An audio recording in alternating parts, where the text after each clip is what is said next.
Tatignan nyo kung gano'ng kahirap suklayin. Diba? Tangled talaga siya. Oh my God.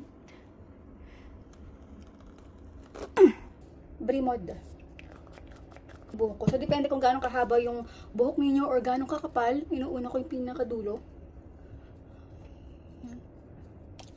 Then yung middle. Then yung pinaka-root. Kasi maganda to sa mga nagpapariband. Or sa mga talagang naturally dried frizzy hair. Or sa mga wavy na hair. Nakakatulong talaga siya sa pagpapalambot, sa anti-freeze.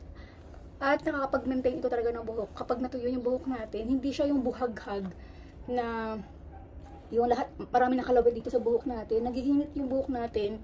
At the same time, kapag kinagamit natin to consistently, talagang gaganda yung buhok natin.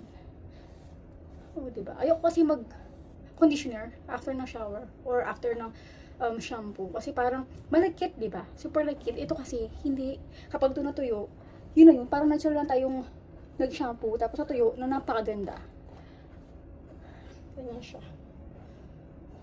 O, diba? Ang bilis. So, update ko kayo later kapag natuyo.